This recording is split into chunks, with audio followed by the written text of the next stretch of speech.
નમસ્કાર દર્શક મિત્રો, પ્લેગ્રાઉન્ડ ધ સ્પોર્ટ શોમાં આપ સૌનું હાર્દિક સ્વાગત છે. મિત્રો, આમ જોવા જઈએ તો ઘણી બધી રમતોની આપણે ચર્ચા કરી, જેમાં ટેનિસ પણ એક મહત્ત્વની રમત છે. એ પહેલાં ક્રિકેટના એક સમાચાર આપી દઉં કે T20 વર્લ્ડ કપ હવે યુએઈમાં રમાવાનો છે, ભારતમાં રમાવાનો નથી, એવી સત્તાવાર જાહેરાત કરી દેવામાં આવી છે. આજે વાત કરવી છે વિમ્બલ્ડનની. વિમ્બલ્ડન આમ જોવા જઈએ તો ઘણા બધા વર્ષોથી રમાય છે. 134th edition if I am not mistaken આ રમાવાની છે. એટલે આટલા બધા વર્ષોથી રમાતી એક જૂની ટુર્નામેન્ટ, એની પરંપરા અલગ છે, એની રમવાની ત્યાં પર્ટિક્યુલર જગ્યા છે, એનું એક અલગ એક એટમોસ્ફિયર છે. આ દરેક વિષય ઉપર એટલે કે વિમ્બલ્ડન 2021 ઉપર સમગ્ર ચર્ચા આપણે કરીશું. મારી સાથે ચર્ચામાં જોડાયા છે સુરેશ મૌર્ય અને શ્રીમલભાઈ ભટ્ટ, બંને માસ્ટર ઓફ ટેનિસ છે, બંને ટેનિસના બહુ જાણીતા વ્યક્તિઓ છે અને એમની સાથે આપણે વાત કરીશું. Welcome both of you in my show, શ્રીમલભાઈ અને સુરેશભાઈ. Thank you sir. Thank you. આ બંને મહાનુભાવો સાથે ચર્ચા શરૂ કરીએ પહેલાં નજર નાખીએ એક રિપોર્ટ ઉપર. દુનિયાની સૌથી જૂની અને ઉચ્ચ પરંપરા સાથે રમાતી વિમ્બલ્ડન ટેનિસ ગ્રાન્ડ સ્લેમ ટુર્નામેન્ટની 134મી આવૃત્તિ 28મી જૂનથી 11 જુલાઈ દરમિયાન ઓલ ઇંગ્લેન્ડ લોન ટેનિસ અને કોન્ક્રેટ ક્લબ વિમ્બલ્ડન લંડન ખાતે રમાશે. ટેનિસ ગ્રાન્ડ સ્લેમમાં સૌથી લોકપ્રિય ટુર્નામેન્ટ ગણાતી આ ટુર્નામેન્ટ ગત વર્ષે સૌ પ્રથમવાર કોરોનાના પ્રકોપને ધ્યાનમાં રાખીને રદ કરવામાં આવી હતી. All England lawn tennis club અને ઇન્ટરનેશનલ ટેનિસ ક્લબના ટુર્નામેન્ટનું આયોજન કર્યું છે. આ વર્ષે પણ કોરોનાની અસરના કારણે ધીમે ધીમે પ્રેક્ષકોને સમાવવામાં આવશે અને સેમીફાઇનલ અને ફાઇનલમાં સેન્ટર કોર્ટ પર 100% પ્રેક્ષકોની હાજરી રાખી શકે છે. COVID-19ના કડક નિયમોનું પાલન પણ કરવું પડશે. પ્રેક્ષકોએ કોરોનાની રસીના બંને ડોઝ લેવા ફરજિયાત છે તથા કોરોના નેગેટિવનો ટેસ્ટ રિપોર્ટ સાથે પણ રાખવો પડશે. માસ્ક દરેક પ્રેક્ષકો માટે ફરજિયાત છે, પણ બેઠા પછી તેનો માસ્ક નીચે કરી શકે છે. 2019માં જ્યારે આ ટુર્નામેન્ટ રમાઈ હતી ત્યારે નોવાક જોકોવિચ ચેમ્પિયન બન્યો હતો, જ્યારે મહિલા વિભાગમાં સિમોના હેલેપ ટાઇટલ જીત્યું હતું. ઘણા મહત્વના ખેલાડીઓ આ ટુર્નામેન્ટમાં રમી નથી રહ્યા, જેમાં women defending champion Simona Halep, multi grand slam champion Rafael Nadal, world number 1 મહિલા ખેલાડી જાપાનની Naomi Osaka, world number 5 Dominic Thiem, 18મા ક્રમાંકિત કેનેડાના મિલોસ રાઓનિક અને બેલ્જિયમના ડેવિડ ગોફિનનો સમાવેશ થાય છે. જોકે નોવાક જોકોવિચ, રોજર ફેડરર, એન્ડી મારે અને સ્ટાફનોસ સિત્સિપાસ મેન્સ વિભાગમાં અને સેરેના વિલિયમ્સ, એલિના સ્વિટોલિના વગેરે ખેલાડીઓ મહિલા વિભાગમાં રોમાંચ લાવી શકે છે. રમી રહેલ ખેલાડીઓમાં સ્વિસ ખેલાડી રોજર ફેડરરના ટુર્નામેન્ટમાં 8 વાર ચેમ્પિયન બન્યો છે, જ્યારે નોવાક જોકોવિચ અને ટાઇટલ 5 વાર જીત્યું છે. ઓપન એરામાં મહિલા વિભાગમાં રમી રહેલ ખેલાડીઓમાં અમેરિકાની સેરેના વિલિયમ્સે 7 વાર ચેમ્પિયન બની છે.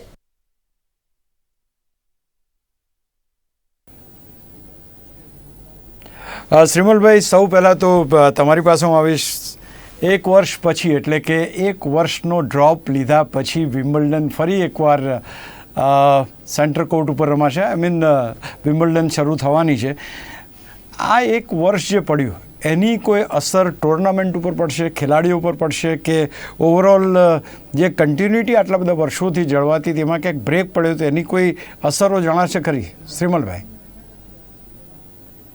સાચી વાત છે, આ બની શકે છે. કારણ કે હવે શું છે કે મોડર્ન ટેનિસમાં સિન્થેટિક હાર્ડ કોર્ટ્સ અને ક્લે કોર્ટ્સના જમાનામાં બહુ જ ઓછી ગ્રાસકોર્ટ ટુર્નામેન્ટ્સ બચી છે. એટલે ગ્રાસકોર્ટની જે પ્રેક્ટિસ છે એની આપણે સૌ જાણીએ છીએ કે ગ્રાસકોર્ટમાં એક અલગ જ ગેમ છે, એના માટે અલગ જ પ્રિપેરેશન માંગી લે. બીજી વસ્તુ એ છે કે ફ્રેન્ચ ઓપન વખતે આખી એક ક્લે કોર્ટની સિઝન ચાલુ થાય છે અને ગ્રાસકોર્ટ ની જે સિઝન જે ચાલુ થાય છે એ ગણીને 3 ટુર્નામેન્ટ આપણે ગણી શકીએ કે હાલે છે, ક્વીન્સ છે અને પછી વિમ્બલ્ડન આવે છે. તો આખું વર્ષ જે છે ગ્રાસકોર્ટ પ્રેક્ટિસ નહીં રમવાના કારણે players might find discomfort. Specially જે ક્લેકોર્ટ અને ગ્રાસકોર્ટ છે એનું જે કોમ્બિનેશન છે એ આસમાન જમીનનો ફેર છે બેના પરફોર્મન્સમાં અને બંનેના એટલે કોર્ટ પરફોર્મન્સમાં અને પ્લેઇંગ પરફોર્મન્સમાં. તો આ ડેફિનેટલી એક બહુ રેર ઓકરન્સ છે ને ઇટ બી વેરી ઇન્ટરેસ્ટિંગ કે આ બધા પ્લેયર્સ હવે અમે કેવી રીતે કોપ અપ કરી શકે છે, because this is going to be something new. અને આપણે જોઈએ છે કે જે બી વોર્મઅપ ટુર્નામેન્ટ થઈ એમાં જે ટોપ પ્લેયર્સ છે એ લોકો સારું નથી કરી શક્યા. બહુ અનનોટિસ વિનર્સ આવ્યા છે જે વિમ્બલ્ડનની પહેલાની વોર્મઅપ ટુર્નામેન્ટ થઈ એમાં. તો આપણે એવું વિચારી શકીએ કે ક્યાંક અપસેટ સર્જવાની શક્યતા વધી જાય છે. તદુપરાંત ઘણા બધા ટોપ પ્લેયર્સ બી નથી આવી રહ્યા. સિમોના હાઇલેપ છે ફોર એક્ઝામ્પલ, એને એક બાનું કાઢ્યું કે લેક ઓફ પ્રેક્ટિસને લીધે એને ક્વિટ કર્યું. તો આ બી એક બની શકે કે એક લેક ઓફ મેચ પ્રેક્ટિસ જે ગ્રાસ કોર્ટની છે એ પ્લેયર્સને અનુભવાય. રાઈટ. સુરેશભાઈ, વિમ્બલ્ડન ટેનિસ આટલા બધા વર્ષો જૂની છે, ઘણા બધા વર્ષોથી રમાય છે, 100 યર્સ ઉપર એના થઈ ગયા છે, અને આટલી બધી એડિશન્સ અત્યાર સુધી રમાઈ ગઈ છે. આ ટુર્નામેન્ટની ખાસિયત શું છે? Because there are some specialities of this tournament, એના ડ્રેસને લઈને કે એના પ્લેઇંગ કન્ડિશન્સને લઈને. What is so special about Wimbledon? Suresh અશોકભાઈ, પહેલા તો તમારો ખૂબ ખૂબ આભાર મને અહીંયા ઇન્વાઇટ કરવા માટે, અને મારા માટે બહુ ગર્વની વાત છે કે હું શ્રીમદ સર સાથે ને તમારી સાથે આજે મને અહીંયા મોકો મળી રહ્યો છે. અને હા, તમે જેમ કીધું એમ વિમ્બલ્ડન એ સૌથી જૂનામાં જૂની ટુર્નામેન્ટ છે. 144 વર્ષનો ઇતિહાસ છે, અને એ જેમ એકલી ટુર્નામેન્ટ છે કે જે ગ્રાસ કોર્ટ પર રમાય છે, અને 1857-77 શરૂ થયેલી, એટલે એ definitely one of the oldest tournament, અને એ દરેક પ્લેયર માટે એક પ્રેસ્ટીજ હોય છે ટુર્નામેન્ટ જીતવા માટે. એટલે એનો ખુદનો ઇતિહાસ, જેમ કે અત્યારે આ 134મું એડિશન રમવા જઈ રહ્યું છે. ગયા વર્ષે ટુર્નામેન્ટ કોવિડના કારણે કેન્સલ થઈ અને લોકો ના રમી શક્યા, પણ આ વખતે લોકોની તરફ જોઈ રહ્યા છે. અને તમે જેમ કીધું એમ, એ વિમ્બલ્ડન જીતવું એ લોકોના માટે સૌથી ગર્વની વાત છે, કેમ કે જૂનામાં જૂનું one of the oldest grand slam કહેવાય છે. શ્રીમલભાઈ, તમને હું પૂછીશ, કારણ કે is it anything specially related to dress or playing conditions? શ્રીમલભાઈ, what is the special about? See, આ ઇંગ્લિશ લોકો છે, they are very famous for keeping their tradition alive. So for example, તમે ક્રિકેટ જુઓ તો ભાઈ લોર્ડ્સ છે, okay, lords નું મેદાન છે. એવી જ રીતે ટેનિસ છે તો વિમ્બલ્ડ છે. there is a tradition which is coming up, જેમ સુરેશભાઈએ કીધું કે oldest tournament in the world. Grass court, એની નાની નાની બાબતો છે જે લોકોએ they have worked very hard to keep the tradition alive. For example, white dress જ પહેરવાના, white shoes જ પહેરવાના. એ લોકોએ એ જ પ્રમાણે ગ્રાસ કોર્ટ રાખ્યો છે. તમે આઈ વોઝ લકી કે હું ઘણી વખત વિમ્બલ્ડન જઈ શક્યો છું, તો તમને એક જૂના જમાનાના જે ટેનિસ કોર્ટમાં એવા આવવાની અનુભૂતિ થાય. એ જ સ્ટેડિયમ્સ એ લોકોએ રાખ્યા છે. સ્ટ્રોબેરી એન્ડ ક્રીમ ખાવાની પરંપરા છે. તો આ બધું ઘણી બધી વસ્તુઓ છે જે they are keeping the tradition alive because it's a world's oldest tournament. તો જેમ ઘણા બધા એવોર્ડ હશે, પણ ઓસ્કર એવોર્ડ જીતવો એ બહુ ગર્વની વાત છે, કારણ કે it is the top of the award. એવી જ રીતે ઘણી બધી ટુર્નામેન્ટ રમાય છે, પણ વિમ્બલ્ડન જે છે એ એટલા માટે પ્રાઇમ ટુર્નામેન્ટ કહેવાય છે because of various reasons. One of the profound reason is there is a tradition and it is the oldest tournament in the world. જેવી રીતે શ્રીમદ સરે વાત કરી સ્ટ્રોબેરીની, એક હું આઈ વોઝ રીડિંગ સમવેર, એ 34,000 kg સ્ટ્રોબેરી એ લોકો 2017માં એક વર્ષમાં લોકો ખાધેલું, અને 10,000 લીટર ક્રીમ એ લોકોએ કન્ઝ્યુમ કર્યું હતું વિમ્બલ્ડનમાં. એટલે સ્ટ્રોબેરી અને ક્રીમ અને Wimbledon aligned together along with tradition, જેમ શ્રીમદ સરે વાત કરી. Very true, very true. Srimalbhai, Khas, coming back to tennis now, Rafael Nadal, Thiem, Halep, Osaka, this big stalwarts not playing. આ પર્ટિક્યુલર ખેલાડીઓના નહીં હોવાથી વિમ્બલ્ડન 2021 ઉપર કેટલી અસર પડશે, કેવી અસર પડશે, કયા ખેલાડીઓને એનાથી ફાયદો થશે, અને ખરેખર ટુર્નામેન્ટનું જે ચામ છે, will that continue even if these people are not there? See, Rafael Nadal fans છે એ ડેફિનેટલી નિરાશ થવાના. ડોમિનિક થીમના ફેન છે એ લોકો બી નિરાશ થવાના.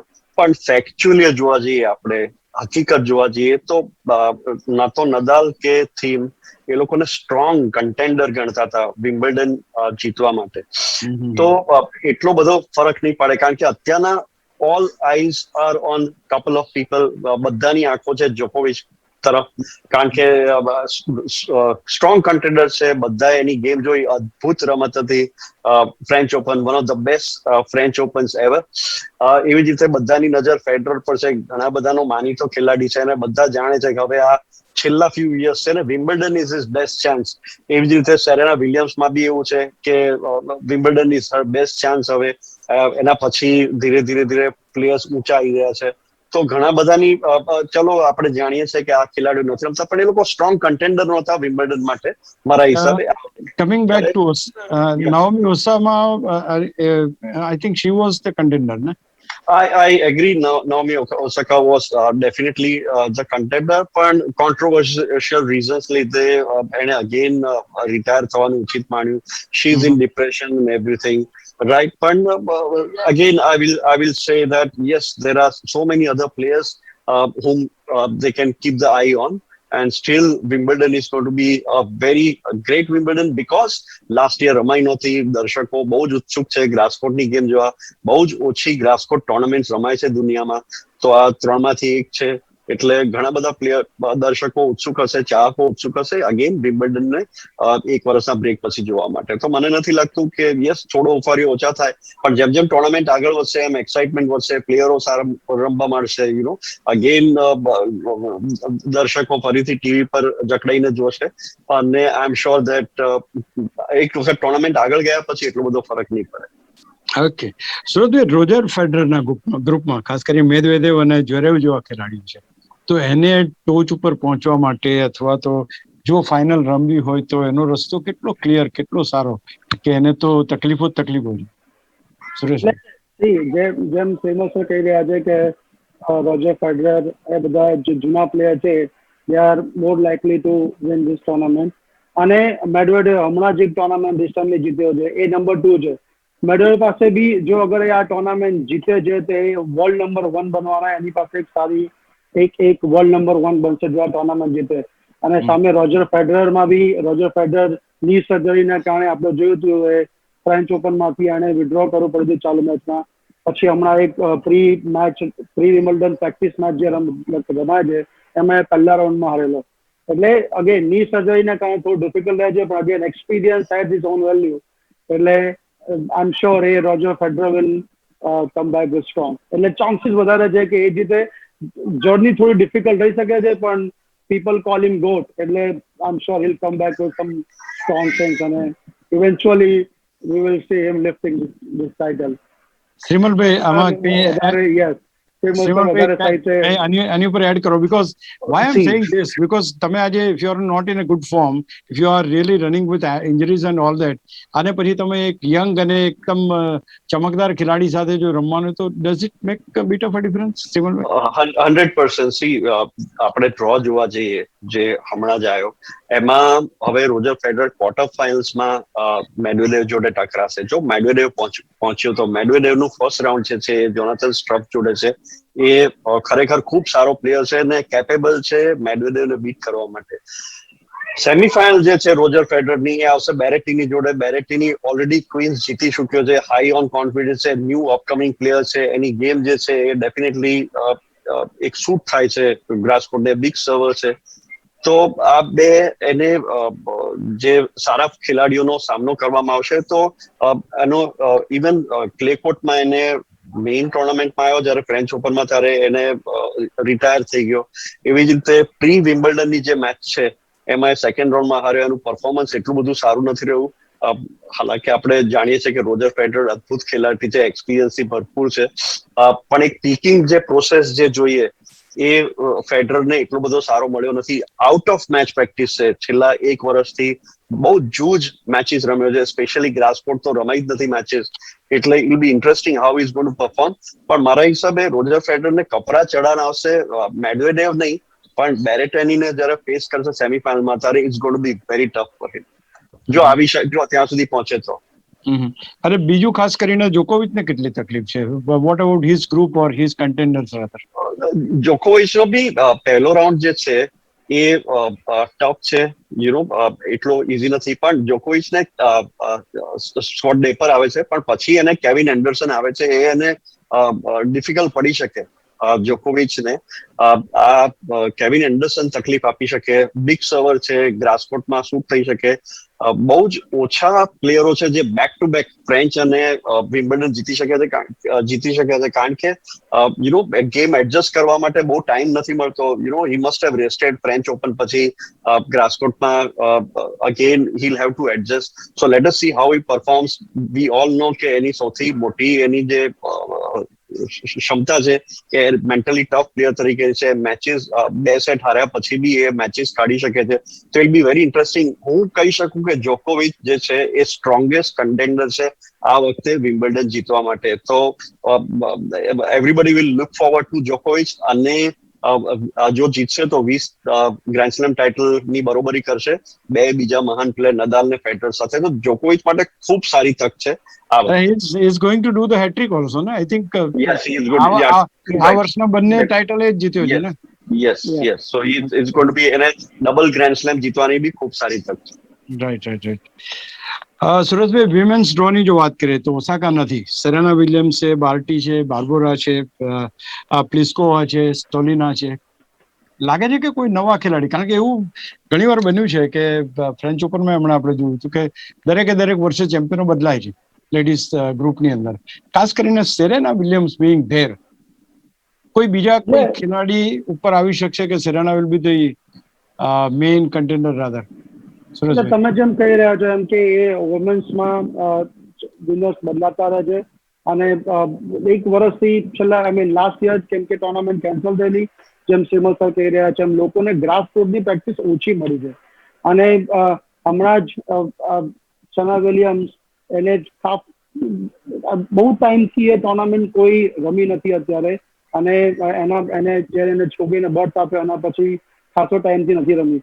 એટલે બીજા બધા પ્લેયર માટે થોડું ડિફિકલ્ટ રહેવું જોઈએ, કેમ કે કોઈ એ લોકોને મેચ પ્રેક્ટિસ મળી નથી, અને આવનારા સમયમાં એ મેચ બાય મેચ ઓર કેવી રીતે લોકો લે છે અને એ છે. એટલે મારા પ્રમાણે સેરેના વિલિયમ્સને, કેમ કે એને એક્સપિરિયન્સ છે, અત્યાર સુધી સારું એવું 7 ગ્રાન્ડ સ્લેમ અને વિમ્બલ્ડન ટાઇટલ જીતેલી છે, એટલે પ્રોબેબિલિટી વધારે છે એના માટે. પણ અગેન લોંગ ટાઈમથી મેચ પ્રેક્ટિસ નથી, અને કઈ કહી ના શકાય અત્યારે શું થઈ શકે છે. શ્રીમલભાઈ, આ પર્ટિક્યુલર વિમેન્સ ગ્રુપમાં, કારણ કે we have seen lot of new players coming in. મેન્સમાં તો એવું બને છે કે 2-3 ખેલાડીઓની આસપાસ જ આખી ટુર્નામેન્ટ બધી ફરતી હોય છે, but in women's there are lot of new players coming in. શું લાગે છે આ વખતે? I agree with Suresh sir કે બહુ ઓછી બધાને મેચ પ્રેક્ટિસ છે, એક વર્ષથી થઈ નથી ગ્રાસકોટ ટુર્નામેન્ટ. તો it be very interesting. Ashleigh Barty strong contender કહેવાય છે સિમોના હાલેપની હાજરીમાં, જેને મારા હિસાબે અત્યારના હાલેપ છે, ક્વિટોવા છે, આ 2 જણાને બેસ્ટ ગ્રાસકોટના ચાન્સીસ છે, પણ હાલેપ રમતી નથી, ક્વિટોવા આઉટ ઓફ ફોર્મ છે. આઈ વિલ સે કે બાર્ટીના ખૂબ સારા ચાન્સ છે, પણ સેરેના વિલિયમ્સને ક્યાંક ઓછી ના આપવી જોઈએ, કારણ કે શી ઇઝ અ ફાઇટર, અને અનુભવની કમી નથી. એની ગેમ અત્યારના જો કોઈ સ્ટ્રોંગ કન્ટેન્ડર ના હોવાને કારણે એની ગેમ સૌથી વધારે શૂટ થાય છે ગ્રાસકોટમાં રમાડવા માટે. પણ એની ફિટનેસ કેવી રીતે જાળવી રાખે છે એ જોવું પડશે. જો સેરેના વિલિયમ્સ ફિટ હશે તો she can at least reach till semifinals, એવું મારું માનવું છે. પછી on a given day what can happen. અને બીજી સ્ટ્રોંગ કન્ટેન્ડર છે એશલી બાર્ટી, જેની પાસે બી ખૂબ સારો અનુભવ છે, 1 ગ્રાન્ડ સ્લેમ જીતી ચૂકે છે, અને એની ગેમ શૂટ થાય છે. પણ to me it doesn't look as open as years. આટલા વર્ષોથી બહુ ઓપન જે વિમ્બલ્ડન એવી દેખાતી નથી. આઈ થિંક બહુ જૂજ કન્ટેન્ડર મને દેખાઈ રહ્યા છે અત્યારના, who can perform well. Barbora ક્રેઝિકોવાને ક્યાં જોવો છો? કારણ કે she is the winner in the French Open, at the same time she has won the doubles also. એનો કંઈ આમાં I definitely like her game. She has a strong serve return. She has a very strong volley. તો ક્રાઇજિકોને definitely જુઓ છો, મને લાગે છે સેમીફાઇનલ્સમાં આવી શકે, પણ કોઈ ગ્રાસકોટમાં એની પાસે બી મારી કોઈ રેકોર્ડ નથી. તો it be interesting to see how she performs, કેવો અનુભવ એ વાપરે છે in the singles. What I mean, આપણે સૌ જાણીએ છીએ કે ડબલ્સમાં બહુ સારી પ્લેયર છે. Let's see, it will be very interesting કે સિંગલ્સમાં કેવું પરફોર્મ કરે છે.